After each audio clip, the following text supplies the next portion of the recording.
Hello, nice to meet you. Welcome to this digital course named Pitch Perfect. Let me start by introducing myself. My name is Eva van Spouwen and I work for My Career Companion. And today I will share all the ins and outs about pitching.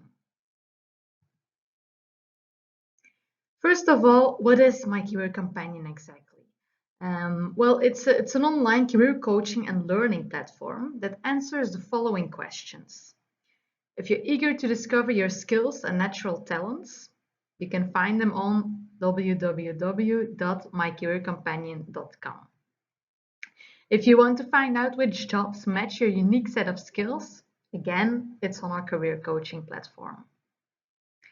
If you're curious to find out which companies would make you feel at home, because a job is one thing, but working in an environment where the culture, the way of working, the structure and so on is in line with who you are, with your personal profile, you will feel at home in such an environment. So it's very important to find out which companies would make you feel at home.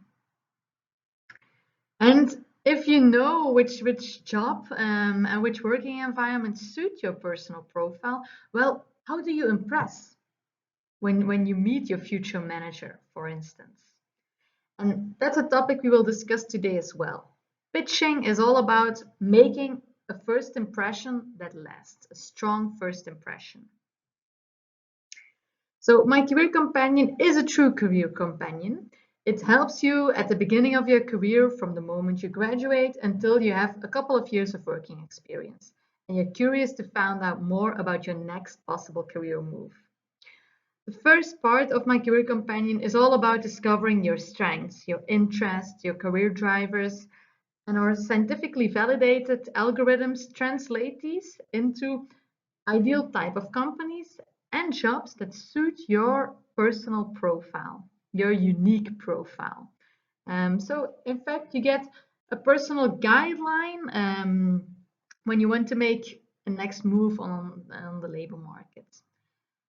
Based on the self-knowledge part, first bubble on the screen as well,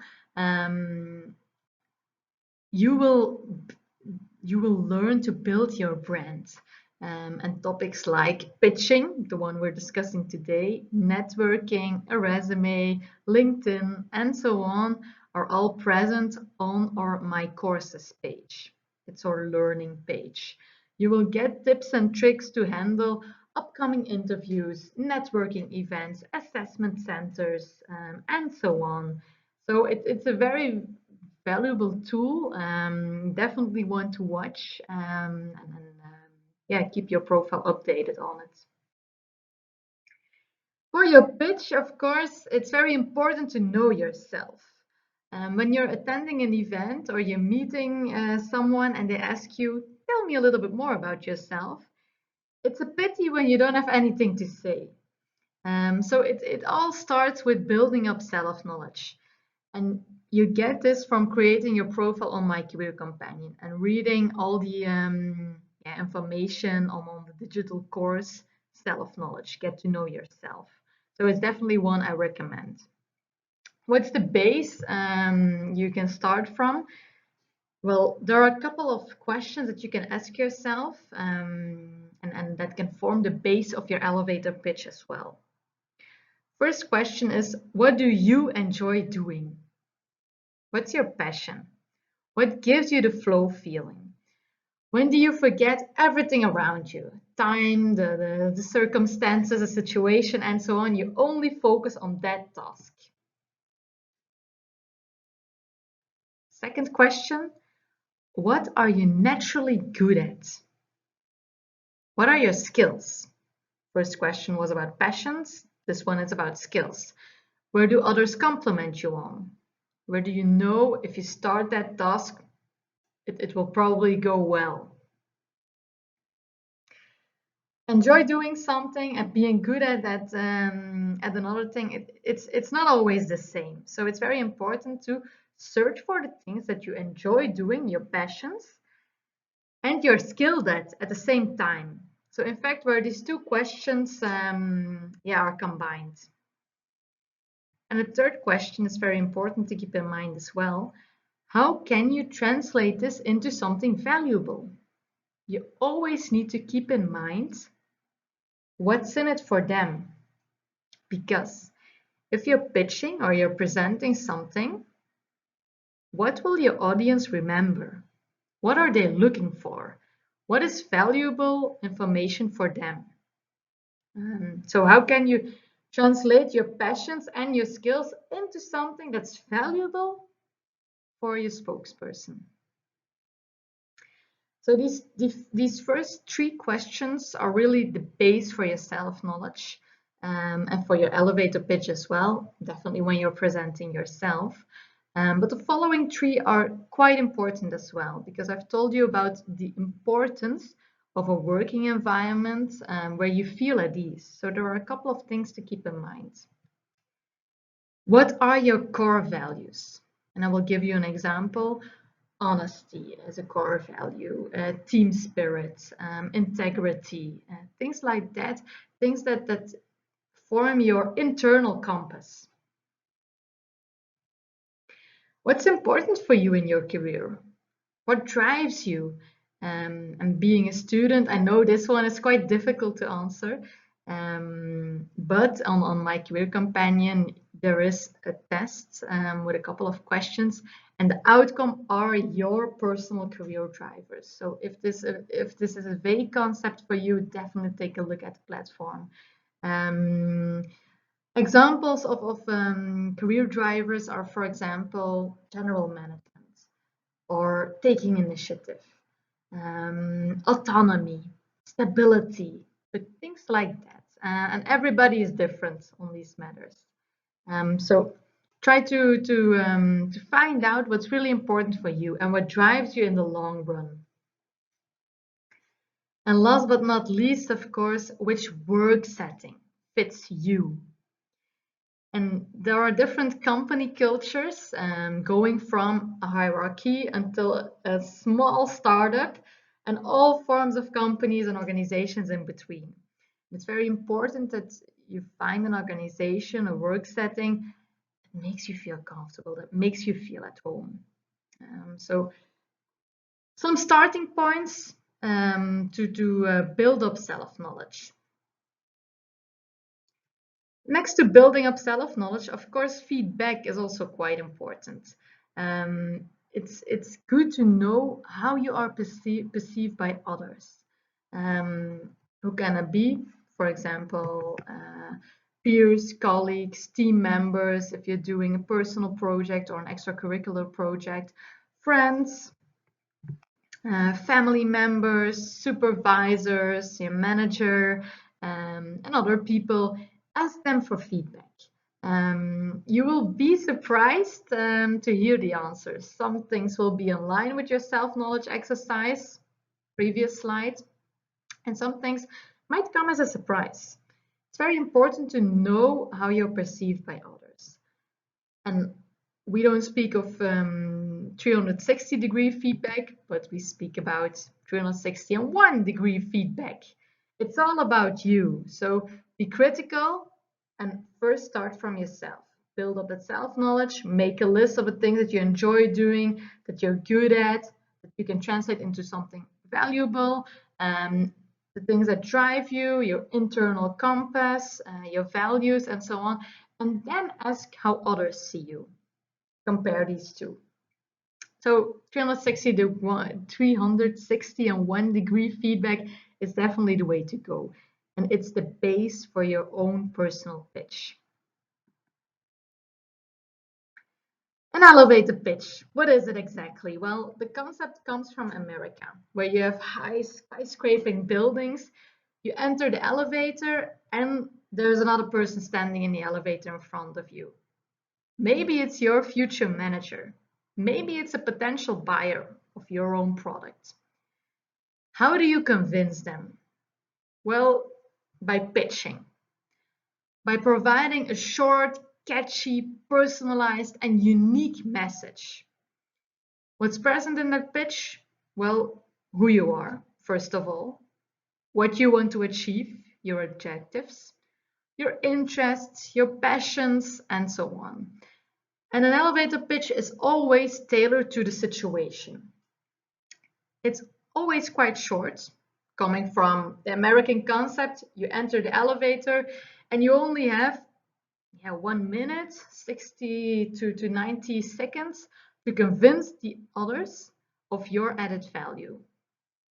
So it's very important to prepare this one, because if you're entering that elevator unprepared, it's very difficult to convince the others.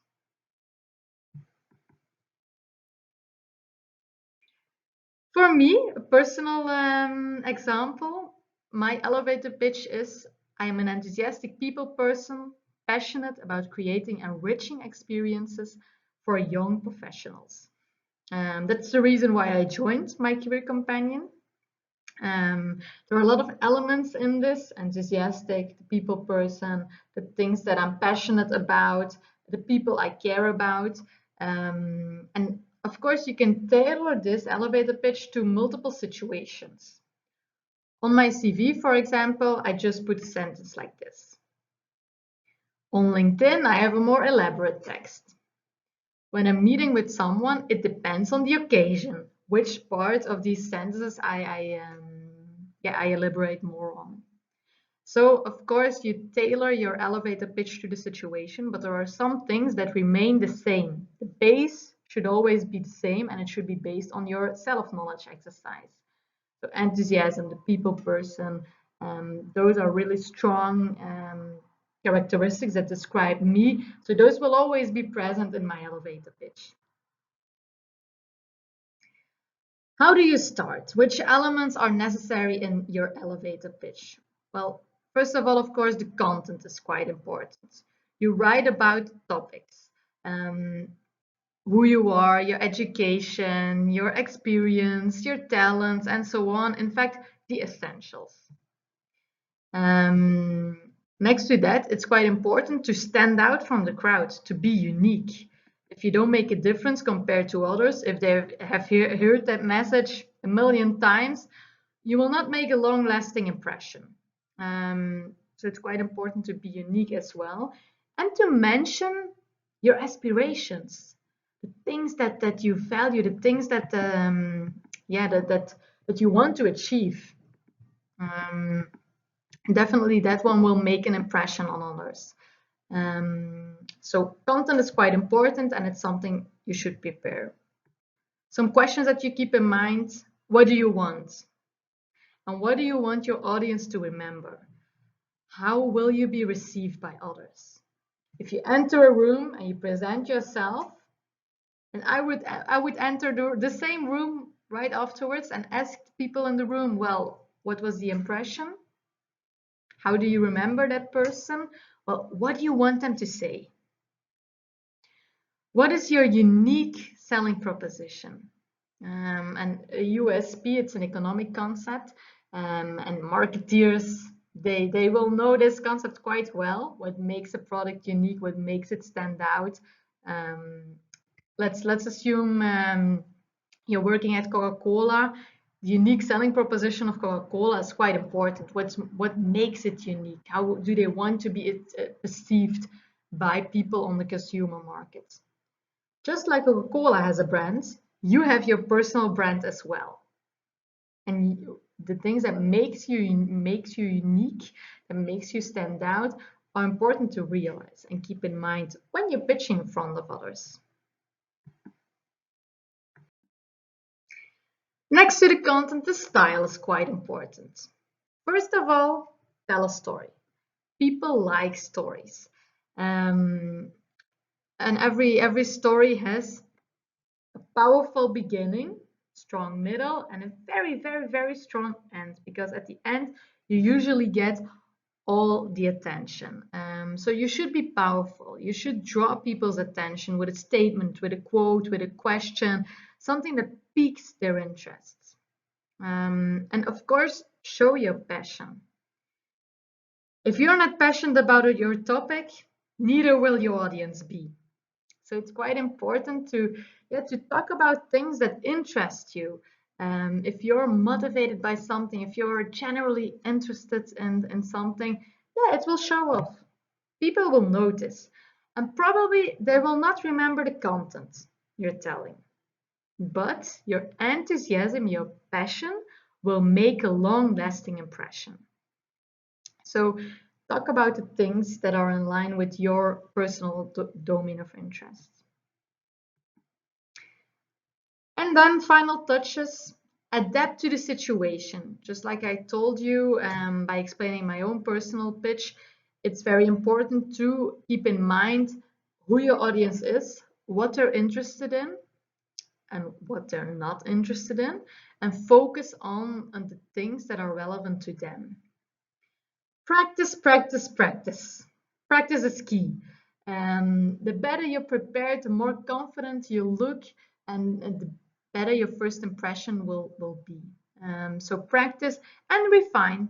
Ask for feedback from friends, from family members, from colleagues, and so on. If you're pitching a product, it's definitely valuable information to get feedback from colleagues, and adjust your pitch.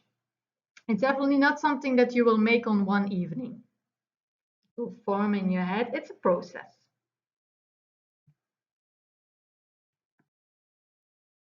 There's a famous research from Arabian about the importance of verbal and non-verbal messages. He states that there are three major components of your message: the content, body language, and your voice. Do you know which one of these three has the most impact on your audience? There you go. 7%, only 7% of your message is determined by the content, the actual content, the things that you say, the things that you've prepared. 38% of your message is determined by your voice, the way you speak, your volume, the pauses that you implement in your message. 55% is determined by your body language, your gestures, the way you come across. In fact, the non-verbal communication. So it's quite important that your audience see your enthusiasm, that your audience see that you care about the topic, and so on, that you come across authentic. Because if they don't believe it, even if you have a very, very, very strong content, if you cannot deliver it, people will not remember it. So keep it in mind to pay attention to your body language. What is a good nonverbal communication? Well, first of all, have an open attitude. Stand straight. Don't cross your arms. Don't cross your legs neither. Stand straight on your legs. Open gestures. Try to build a variation in your gestures. To put emphasis on the importance of some parts of your pitch. Of course, smile. Show enthusiasm. People like to look at smiling faces. Make eye contact with your audience. This one is the hardest tip, keeping or looking calm. I know it sounds really daunting, but let me tell you this, people don't see your stress the way you feel it. And if you practice, you will be better prepared, you will look more self-confident. So practice again is a tip to look calm. Keeping calm is a little bit more difficult. Use the space around you. I'm not doing the best job right now because, yeah, of course, it's recorded. But if I'm standing in front of a room, I like to move around and I like to address people, ask them a question. Using the space is always a very strong nonverbal communication method. And built-in pauses. Maybe the things that you don't say are more important than the things you say. Build in pauses, don't go too fast. And this one is a personal development point for me as well. So there you go. A lot of nonverbal communication tips. And if you're looking for more tips on the presenting part, there's also a presentation course on myCareerCompanion. So definitely take a look at that one as well. What's very important in your personal brand is to be consistent, to form a consistent brand. If you're attending a networking event and people ask you, who are you? If you're creating your resume, if you're active on LinkedIn, if you're sending emails and so on, make sure that's consistent. And of course, you can only make sure that's consistent when you're authentic, when you're saying and then typing and forming things in line with who you are. So stay true to yourself. Here on this slide, you have the example of Sophie. She's a colleague. And you see that you immediately recognize who she is. She has the same picture, same colors, different pitch on LinkedIn and on her resume, but the base is the same. So being consistent and maintaining your brand, keeping it up to date, adjusting it when you receive feedback is very important. It's the same with Coca-Cola. They should be consistent in their marketing. If they're pitching something completely different than what they've done last year, people will not buy it anymore. So it's important to stay authentic. And last but not least, you will be Googled. The internet sticks. What you put on it will be remembered. Here is a small example. It's a tweet that Conor Riley sends out to the world on Twitter. Cisco just offered me a job. Now I have to weigh the utility of a fatty paycheck against the daily commute to her work and hating the work. And she lost her job even before she has even started. So she signed her contract, posted that tweet, and she never got the opportunity to even start on that job. Keep in mind that what you share on the internet, even if it's an old, outdated profile, it always lasts. So what you put on the internet, try to be as critical as possible about that content. I've told you about my career companion. It's a true career companion. It helps you forming your own personal profile. There are a lot of tips about self-knowledge, building up self-knowledge, a lot of tips on everything that you need to know about taking steps on the labor market. It's a paying platform, but you're lucky. Today you receive this code. It's presented right next to me. It's quite simple to use it. You go to the platform, www.mycareercompanion.com. You select sign up, you have an access code, you enter personal information like email, you select your own password, and your access code is mentioned over here. And once you completed your profile, you get started and you can find out what the future holds for you. So enjoy the ride on the platform, enjoy everything it has to offer.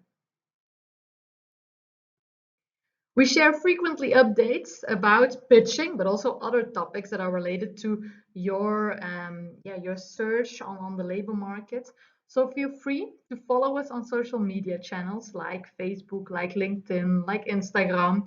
And if you have questions, don't hesitate to contact us on info@mycareercompanion.com.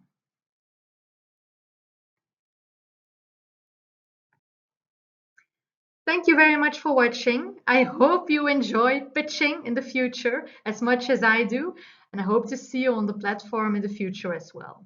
Feel free to follow us, and good luck. Bye-bye.